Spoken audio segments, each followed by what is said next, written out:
여러분 안녕하십니까, 황신업 변호사입니다. BBC에서 한동훈을 주목했습니다. BBC에서 한동훈을 주목했습니다. BBC에서 주목한 한동훈, 탄핵 핵심에 있는 배신자. 야, 참 트레이러. 2025년 3월 8일 김영일 작성. 자, 더퍼블릭의 김영일 기자의 작성입니다. 야, 정말 BBC가 어떤 방송입니까? 세계 최고의 방송입니다. 물론 미국의 방송들이 있다고 하지만 사실 방송으로는 BBC를 제가 알아주죠. 여러분 BBC 많이 들어봤잖아. BBC 다큐멘터리 정말 대단하죠. BBC 방송이 이렇게 썼습니다. The traitor at the heart of South Korea's impeachment drama. impeachment drama. 그러니까 탄핵 드라마. 탄핵의 어떤 그 엄청난 파장. 탄핵의 드라마. 여기에 중심에 있는 트레이러. 배신자. 야. 한국에서 탄핵 드라마가 펼쳐지고 있는데 그 중심에 배신자가 있다. 그것이 바로 한동훈이다. 한동훈 사진을 크게 실었습니다. 야, BBC에서 말이죠. 한동훈 유명해지네요. 근데 좋은 걸로 유명해지는 게 아니라 배신자로 유명해집니다. 이 독일 ADR도 그렇고 말이죠. 지금 영국의 BBC도 그렇고 지금 한국의 상황을 어떻게 바라보고 있는지를 분명하게 말해주는 거죠. 지금 ADR은 말이죠. 한국의 부정선거를 깊숙이 다뤘죠. 그리고 한국의 탄핵 사태를 깊숙이 다뤘습니다. 그러면서 우리 시민들의 얘기를 아주 절절하게 인터뷰했죠. 그래서 광화문 집회에서의 우리 시민들 많이 인터뷰를 해서 그것을 실었습니다. 그러면서 그들이 말하는 생생한 얘기, 다시 말해서 저 일당 독재로 인한 이 탄핵 정국, 그리고 또 부정선거, 이런 것들을 사실 우리나라 방송보다도 더 깊숙이, 더 철저하게, 객관적으로 고증했습니다. 그런데 BBC가 말이죠, 이 대한민국에서의 탄핵 정국에서 벌어지고 있는 이 배신 현상, 이것을 깊숙이 다뤘다는 것은 놀랍습니다. 이 BBC가 다루면 이거는 전 세계로 퍼져나갑니다. 자, 어떻게 얘기했는가 보죠. 한동훈 전 국민의힘 대표는 지난 5일 서울 서초동 한 카페에서 진행된 BBC 코리아 인터뷰에서 윤석열 대통령 탄핵에 찬성했던 입장에 대해 밝혔다. 자, 이게 무슨 말입니까? 지금 한동훈이는 저를 좋게 쓸 줄 알고 말이죠. 이 BBC 코리아 인터뷰에 응했는가 봅니다. BBC는 영국 방송이지만 또 BBC 코리아라고 있습니다. BBC의 지사죠. 여기하고 한동훈이가 인터뷰를 했다는 겁니다. 지난 3월 5일 말이죠. 그런데 이거를 갖다가 한동훈이는 주저리주저리 했는가 봐요. 그런데 기사 제목이 놀랍습니다. 한국의 탄핵 사태에서 벌어지고 있는 그 중심에 있는 배신자. 이야. 물론 이 배신자라고 하는 것이 꼭 반드시 뭐 한동훈만 나쁘게 말하는 그런 의미는 아닐 겁니다. 배신자로 몰렸다, 그런 의미일 겁니다. 그러니까 한동훈을 갖다가 대한민국의 이 좌익들은 뭐 칭찬할지 모르지만 이 보수 우파에서, 대한민국의 보수 우파에서 저 한동훈을 갖다가 저 배신자로 취급한다, 뭐 그런 의미로 아마 그 제목을 뽑았을 겁니다. 하지만 어쨌든 하필이면 왜 배신자입니까? 하필이면 왜 역적입니까? 자, 이런 내용 인터뷰를 보도한 BBC 코리아의 기사 제목은 한동훈 인터뷰, 내 선택 후회 없다, 돌아가도 탄핵 찬성할 것이었다. 야, 한동훈이가 BBC 코리아와 인터뷰를 하면서 내 선택 후회 없다, 돌아가도 탄핵 찬성할 것, 돌아가도 탄핵 찬성할 것, 내 선택 후회 없다. 그래, 후회하지 마. 너는 후회하지 말고 그냥 찌그러지면 돼. 뭘 후회해. 찌그러지면 되는 거지. 다만 BBC 영문판의 제목은 한국 탄핵 드라마의 핵심에 있는 배신자, The Traitor at the Heart of South Korea's Impeachment 드라마로 BBC 코리아 기사 제목과는 온도차가 있었다. 그렇죠. BBC 영문판은 말이죠, BBC 코리아하고는 다르게 완전히 배신자로 적었다는 것입니다. BBC 영문판은 한동훈 전 대표는 윤석열 대통령을 탄핵하는 데 중요한 역할을 했다. 이 사건으로 그는 국민의힘 주류 구성원들로부터 배신자라는 낙인을 받았고 궁극적으로 당대표직에서 사임하게 됐다. 한 전 대표는 윤 대통령 계엄령 시도를 뒤집은 것에 대해 다시 한번 같은 선택을 할 것이라고 주장했다. 다시 말하면 한동훈이가 말이죠, 지가 인터뷰를 하면서 자기는 옳은 길을 갔다라고 얘기하는 것이죠. 자, 그래서 이제 국민들로부터 배신자라고 찍히고 있는데 그럼에도 불구하고 자기는 후회하지 않는다.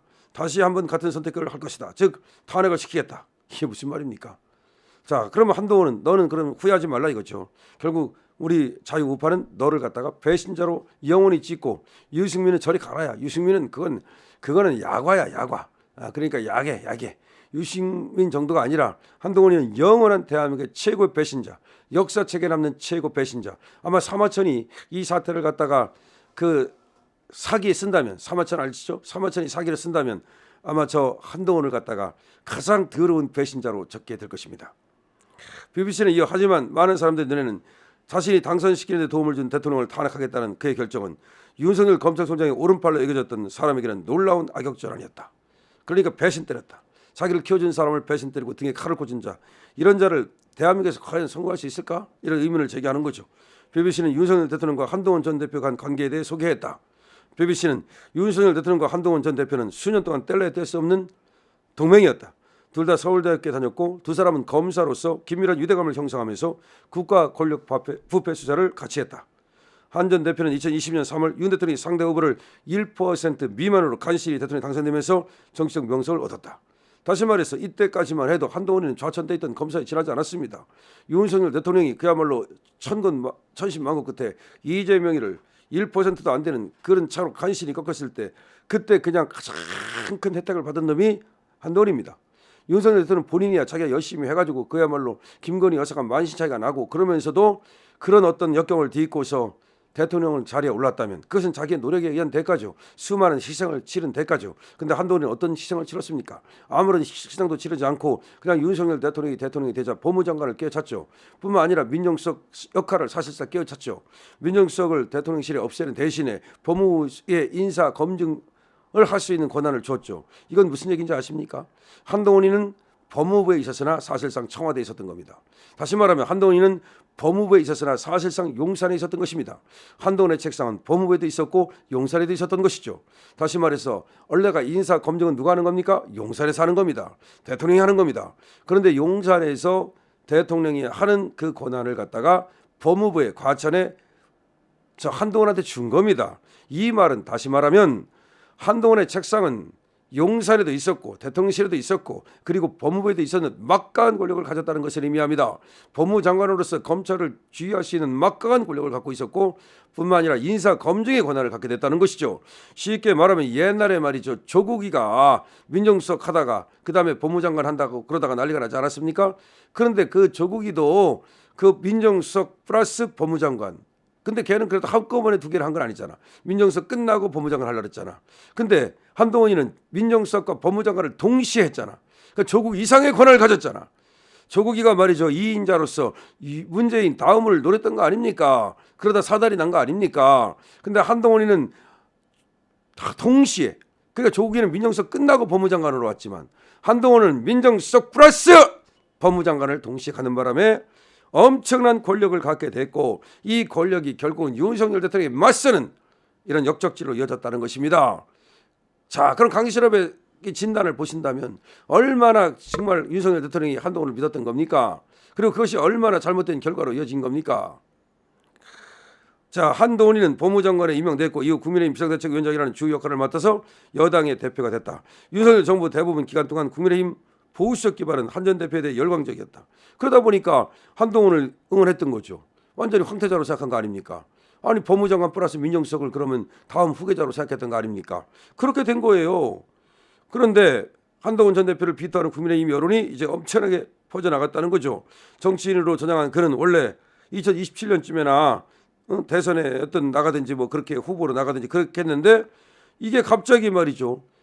삥 돌아가지고서 바로 지가 권력을 차지하려고 하는 그런 어떤 행태를 하다가 그러다가 국민의 어떤 그 된소리를 맡게 됐고 현재로서는 한 전 대표에게 불리한 상황이 벌어지고 있다. 그의 정치적 운명의 쇠퇴는 국민의힘 내부의 비판자들에 의해 더욱 심화됐는데 그들은 한 전 대표가 당과 대통령을 모두 보호하지 못했다고 비난하고 있다. 비난하는 정도가 아니라 뭐 말하면 뭐 하겠습니까? 한동훈이는 당과 대통령을 보호하지 못한 정도가 아니라 당과 대통령을 완전히 시궁창으로 밀어넣은 놈이죠. 당을 국민의힘 완전히 망가지지 않았습니까? 지금도 뭐 108석 채우. 그다음에 대통령 어떻게 됐습니까? 그거 다 누가 때문에 그런 겁니까? 조국은 말이죠. 자기 비리 때문에 결국은 가족의 비리 때문에 예기치 않게 그렇게 낙마를 당한 거예요.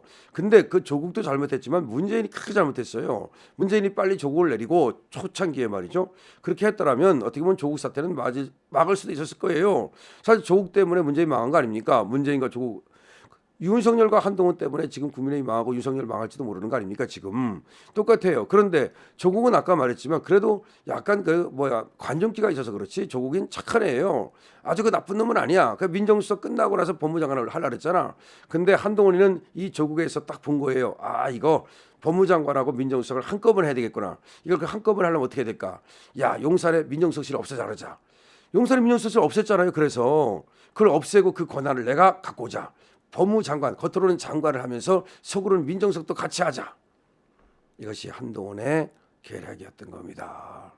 그리고 그 계략에 그야말로 윤석열 대통령이 알면서 빠졌는지 모르면서 빠졌는지는 모르겠으나 그 계략에 빠지고 그렇게 인사를 완전히 주무른 거야.